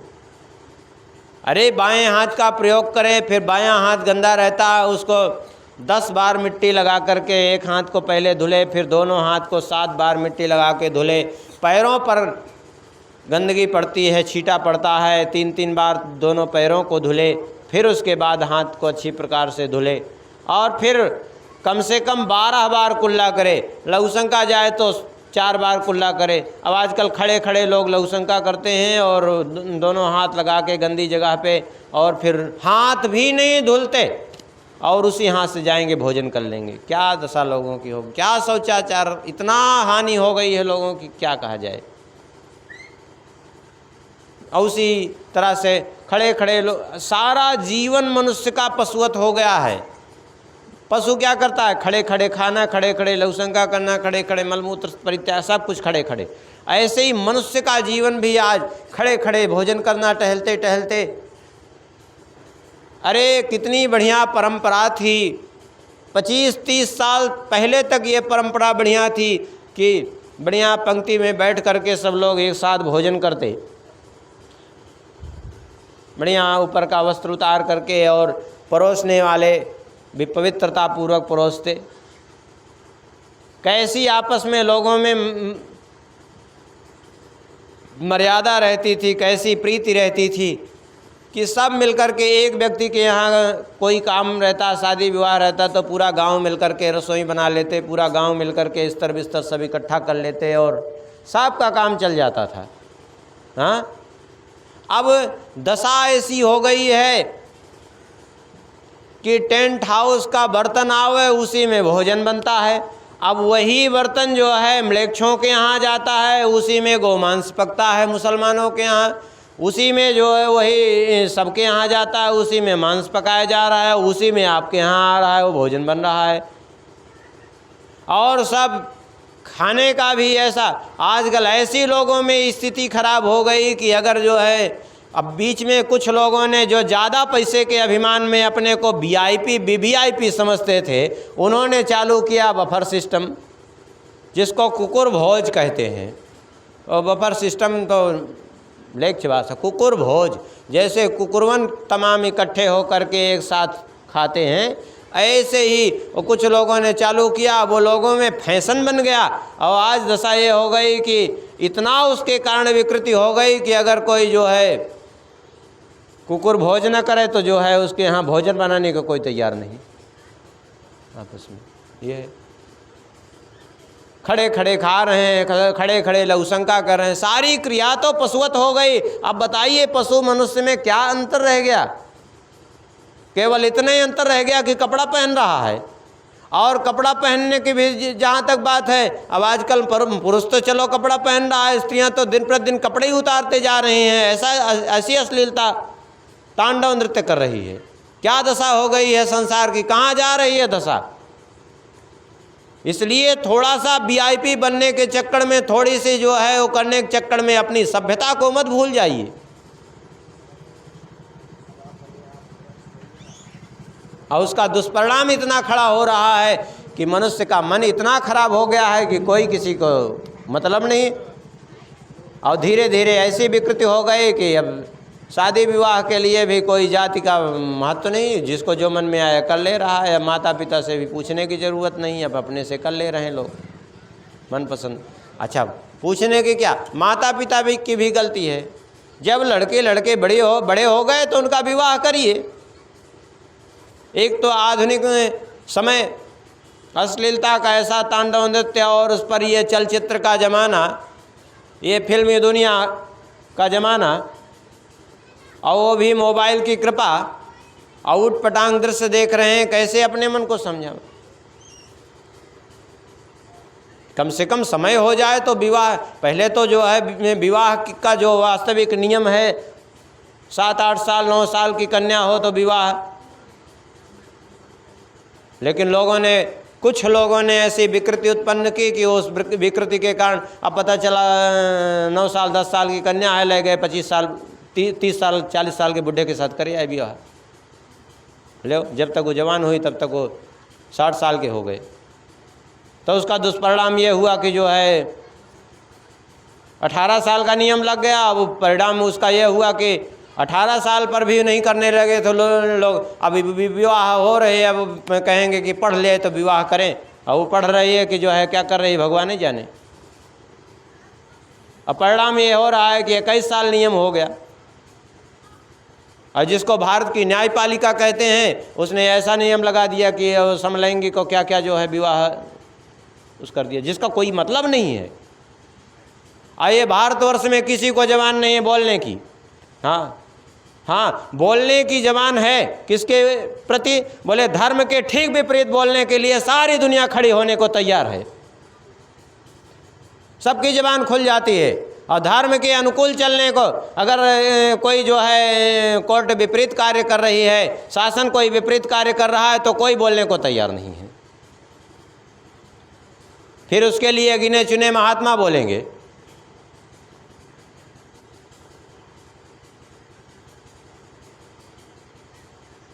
कोई बोलने को तैयार नहीं। ये दशा है। अरे कम से कम स्वयं सुधरने की चेष्टा करो, अपने अपने बच्चों को सुधारो। माता पिता भी आजकल ऐसे छोटे छोटे कपड़े ला करके बच्चियों को पहनाते हैं कि क्या दशा खराब है। अब बताइए कहाँ जाएगा देश ये? कैसे आप अपना धर्म निर्वाह कर रहे हैं? उसी बर्तन में सबका भोजन बन रहा है, उसी में आप खा रहे हैं। उसी साथ खड़े खड़े जूता पहने हैं, उसी हाथ से खड़े खड़े लघुशंका कर रहे हैं, पूरे पैंट पे छिट्टा पड़ रहा है, हाथ भी नहीं धुले, आए उसी हाथ से भोजन कर रहे हैं। क्या मतलब? पशुवत इस हाथ से भी भोजन कर रहे हैं, उस हाथ से भी भोजन कर रहे हैं। वो कोई मतलब नहीं। सारा जीवन ही पशुवत हो गया। बताइए ऐसे पशु बनने से क्या फायदा है? तो विकास की ओर जा रहे हैं कि विनाश की ओर? बताइए। आप स्वयं ही अपने ऐसे विचार करें, हमको इसमें कहने की ज़रूरत नहीं। अब ये तो विचार नहीं करते, इसलिए विवश होकर के कथा में ये सब कहना पड़ रहा है, नहीं तो ये सब कथा का विषय नहीं है। क्यों? क्योंकि अब क्या करेंगे, समाज को कुछ दिशा भी देना कर्तव्य है, इसलिए कहना पड़ रहा है, और इसके कारण जो है कथा का विषय छूटता है।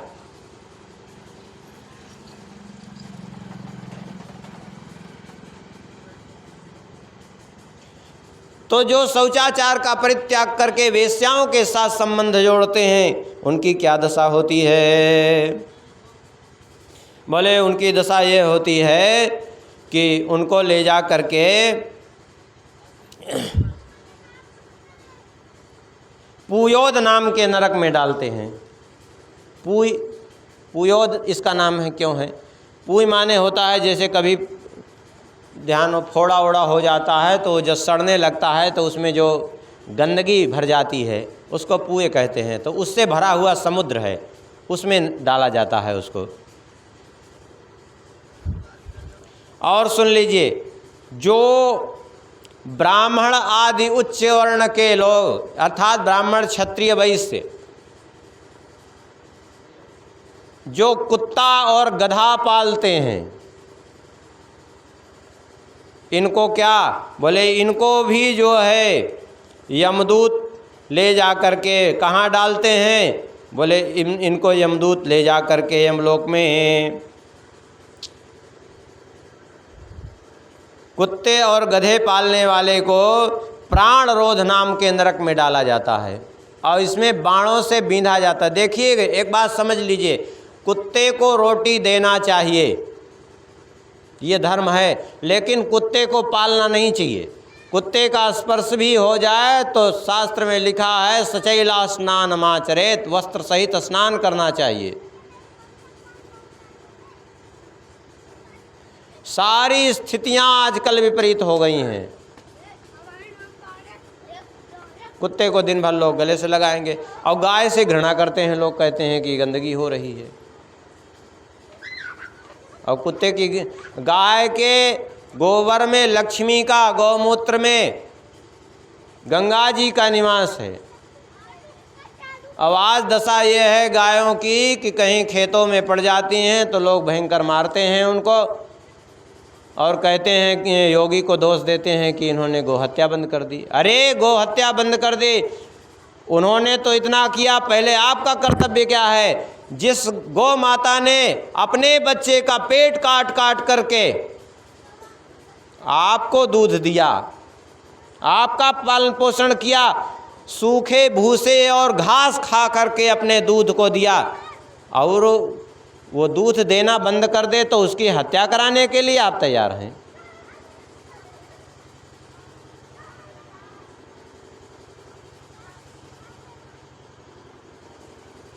ये क्या कृतज्ञता है कि यह कृतज्ञता है? अरे कोई थोड़ा सा भी उपकार करता है तो उसके प्रति कृतज्ञ हुआ जाता है, और यहाँ तो अपने बच्चे का पेट काट काट करके उसने मनुष्यों का सदा गौ माता ने पालन किया है। अब आज गौ हत्या उत्तर प्रदेश में बंद होने से गाय को देखेंगे, बैल को देखेंगे तो मारेंगे, कहेंगे कि जो है योगी हैं ये और मोदी हैं। लो, ये दशा है।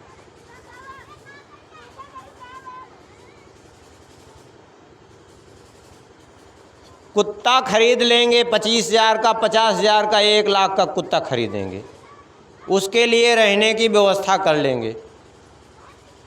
और गाय जो बेचारी भूसा खा करके रहती है, क्या करेंगे उसके लिए? बोले भूस जो है गेहूं काट लेंगे और खेत जला देंगे, मशीन से ऊपर ऊपर काट लेंगे और खेत जला देंगे, पैरा जला देंगे उसको। अरे रख दो, गाय के लिए वो नहीं उसको दे सकते हो? कहाँ जाएगा ये देश? जब गाय नहीं रहेगी तो ये प्लास्टिक तुम्हारा पालन पोषण करेगा, या कुतिया दूध देंगे तुम्हें पालन पोषण करने के लिए? बताइए कौन दूध देगा? अब कुत्ते का लोग पालन करते हैं, उसके उसको अपने बिस्तर पे सुलाएंगे, शैम्पू से नहलाएंगे और कार में घुमाएंगे, उसका मुख चूमेंगे। ये है दशा। तो इसलिए कुत्ता और गधा पालने वाले भी नरक जाते हैं, ये भी समझ लीजिए। ब्राह्मण 2 काम कर ले तो उसके सारे क्रियाकर्म सब व्यर्थ हो जाते हैं, सारे पुण्य उसके समाप्त हो जाते हैं। एक तम्बाकू खाने लगे और एक कुत्ता पाल ले, बस, तो फिर उसको किसी शुभ कर्म का फल नहीं मिलता। इसलिए इन दोनों से सदैव बचना चाहिए। कुत्ते को रोटी देना चाहिए, लेकिन उसको घर में रखिए मत, पालिए मत, उसको घर में बांध के मत रखिए, घर में मत उसको घुसरिए। कुत्ता द्वार पर रहने की का है तो उसको द्वार पर रखिए। लेकिन आज विपरीतता सब उल्टी हो गई है, ठीक विपरीत सब हो गया है।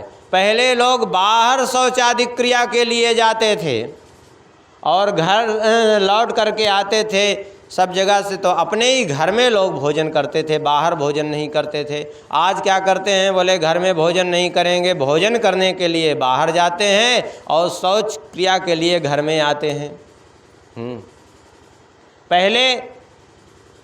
पहले जो है घर की माताएं बहनें घर में रह करके भोजन बनाती थी, और कभी ऐसे कोई विशेष बात हुई तो नाचने वाली बाहर से आती थी।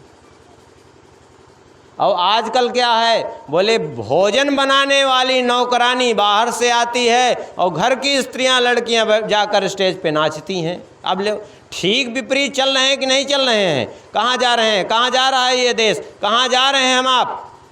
कभी विचार करते हैं इन बातों पर? नहीं विचार करते।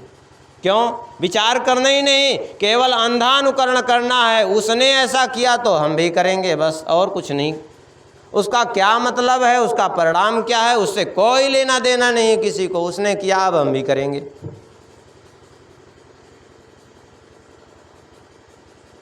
ये अंधानुकरण के चक्कर में मत पड़िए। यदि अपना कल्याण चाहते हैं तो, जीवन में मानवता चाहते हैं तो, और केवल पशु बने रहना चाहते हैं तो फिर तो परम स्वतंत्र हैं ही है, जो इच्छा हो करिए, फिर तो अपना कोई आग्रह नहीं है। जो पाखंडपूर्ण यज्ञ का आश्रय लेकर के पशुओं का वध करते हैं, उनको विसन नाम के नरक में डालते हैं।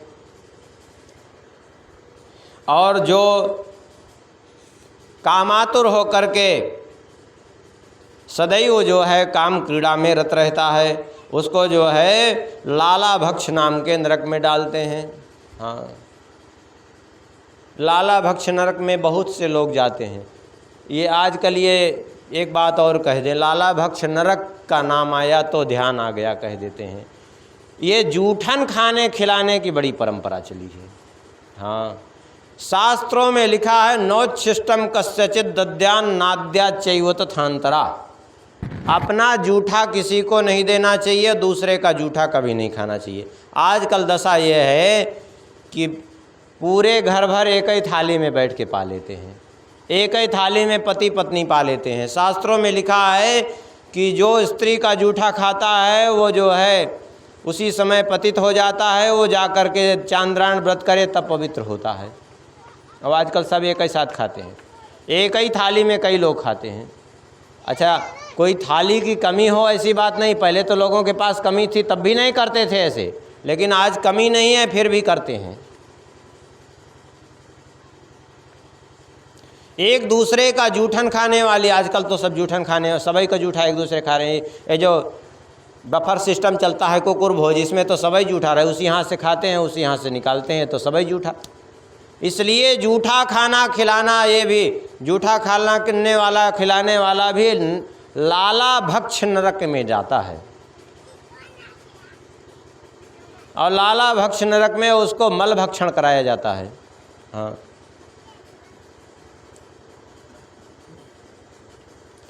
जो ब्राह्मण अथवा ब्राह्मणी, और सुन लीजिए, जो राजा राजपुरुष अथवा कोई भी किसी के घर में आग लगा देते हैं, किसी को विष देते हैं, व्यापारियों की टोली लूटते हैं, उनको सारमेयादन नाम के नरक में डालते हैं। सारमेयादन इसका नाम क्यों है? सारमेय माने होता है कुत्ता, और इस नरक में 720 कुत्ते हैं। ये जो लोग जाते हैं इस नरक में, वो कुत्ते उन्हीं का आहार करते हैं। अब पूरी तरह से नहीं करते, उसके शरीर को नोच नोच करके खाते हैं, वो मरता नहीं, वो तड़पता रहता है खाली।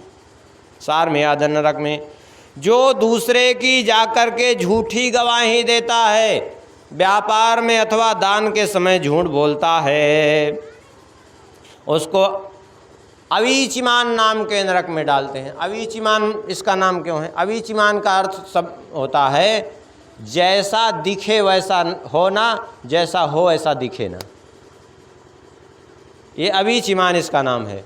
ये अवीचिमान नाम इसका इसीलिए है कि इसमें दिखता है कि नीचे जल भरा हुआ है, लेकिन जल नहीं, वो पत्थर रहता है, पत्थर की भूमि है, और वो जल के समान दिखाई पड़ती है। ले जाते हैं ऊपर पहाड़ की चोटी से, सिर के बल पटकते हैं तो पहाड़ की चोटी से सिर के बल पत्थर पे गिरता है, वो टूक टूक हो जाते हैं उसके सिर।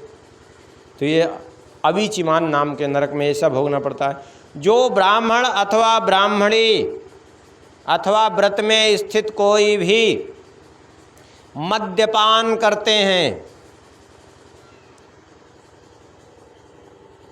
और जो क्षत्रिय कुल के लोग सोमपान करते हैं, या वैश्य कुल के लोग सोमपान करते हैं। मद्यपान सोमपान दोनों ही वर्जित है। मद्यपान सोमपान दोनों अलग अलग चीज़ हैं। सोम एक प्रकार की जड़ी होती है सोमलता की, और उसके द्वारा बनाया जाता है।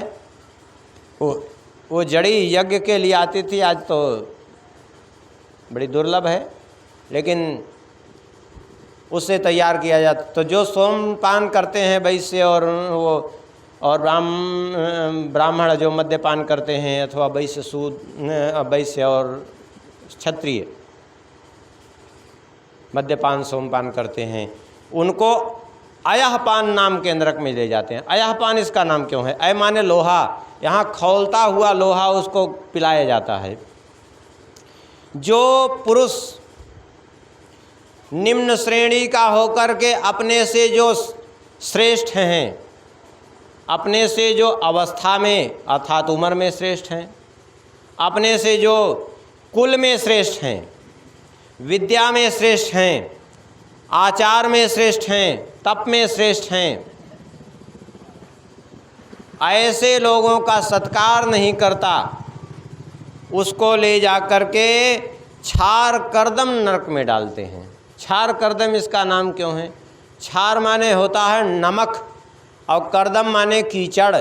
इसमें नमक का बना हुआ कीचड़ है, और उसके शरीर को जगह जगह से काट काट करके, और उसके शरीर में जगह जगह से वो गरम सड़सियों से गोलों से दाग दाग करके उस कीचड़ में उसको डाल देते हैं, और वो यमदूत उसी कीचड़ को पूरे शरीर में उसके लगाते हैं।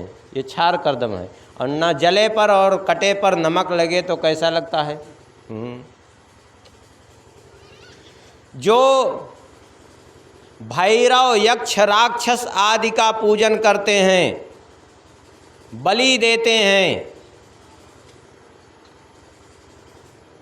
वे स्त्री हो या पुरुष हों, रक्षोगण भोजन में उनको डाला जाता है। अथवा जो स्त्रियां पुरुषों को ही अपने पुरुषों के साथ घात करती हैं, उनकी हत्या करा देती हैं, मार देती हैं, उनको भी रक्षोगण भोजन में डाला जाता है। इसमें राक्षस रहते हैं। वो राक्षस क्या करते हैं? बोले उसके शरीर को कुल्हाड़ियों से काट काट करके उसका रक्त पान करते हैं। ये सब ये ऐसे कसाई राक्षस रहते हैं इसमें। जो गांव के अथवा वन के निरपराध प्राणियों को बहला फुसला करके उनके साथ क्रीड़ाएं करते हैं, खिलवाड़ करते हैं, उनको ले जा कर के सूल प्रोत नरक में डालते हैं। और सूल प्रोत नरक में उसको सूलों से बेधा जाता है। जो इस लोक में उग्र स्वभाव वाले पुरुष दूसरे को सदैव पीड़ा पहुंचाते रहते हैं किसी न किसी माध्यम से, उसको दंत सूक नरक में डालते हैं। इसमें 5-5, 7-7 मुख वाले विकराल सर्प रहते हैं, वो उसको भक्षण कर जाते हैं।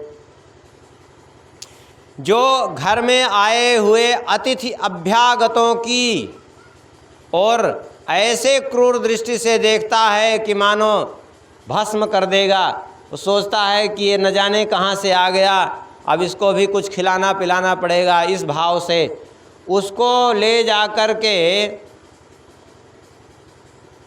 किस नरक में डालते हैं? बोले पर्यावर्तन नाम के नरक में डालते हैं। इसमें क्या करते हैं? बोले इसमें कंक, गीध, बटेर आदि निवास करते हैं। वे उसके नेत्रों को खा जाते हैं और उसको पीड़ा पहुंचाते हैं। क्यों? क्योंकि गीध वे कहते हैं कि हम ही जो है बदनाम थे गिद्ध दृष्टि के लिए, तुम हमसे भी ज़्यादा गए गुजरे निकले। आज मनुष्य इतना पापग्रस्त हो गया है कि जो शास्त्रों में लिखा है कि ऐसे पापग्रस्त मनुष्य के मांस को पशु पक्षी भी नहीं खाते, गिद्ध भी नहीं खाते, तो देख लीजिए आज प्रत्यक्ष, आज गिद्ध भी लुप्त हो गए, क्योंकि मनुष्य का मांस उनके खाने लायक रह ही नहीं गया। क्योंकि मनुष्य इतना पापग्रस्त हो गया है। जो व्यक्ति अपने को बड़ा धनवान समझ करके सबको टेढ़ी दृष्टि से देखता है, सभी पर सभी की चिंता कर, सभी पर संदेह करता रहता है, धन जोड़ जोड़ करके केवल इकट्ठा करने में लगा रहता है, ऐसे अर्थ पिशाच को ले जा करके सूची मुख नाम के नरक में दर्जी लोग रहते हैं, उसके सारे शरीर की सिलाई करते हैं, सारा शरीर उसका सिलते हैं अच्छे ढंग से सुइयों के माध्यम से, और जिससे कि कहीं उसका कुछ निकलने न पावे। और कहते हैं कि ले तुम धन की पोटली बांधते थे, हम तुम्हारी पोटली बांध दे रहे हैं। इस प्रकार से हजारों हजारों की संख्या में यातना भोगने के लिए नरक लोक हैं, और उनमें अपने अपने कर्मों के अनुसार जीव यातना भोगता है। ये तो संक्षेप में कुछ वर्णन किया गया है। और इसलिए सावधानी होकर क्रिया करे, सावधान होकर के कर्म करे, यदि अपने आप को सुधारना चाहता है तो। और यहीं पंचम स्कंद की कथा संपन्न होती है। आगे छठे स्कंद में कल प्रवेश करेंगे। अब कथा को यहीं विश्राम। भगवान के नाम का कीर्तन करिए, फिर आरती का दर्शन करिए। श्री राम जय जय राम।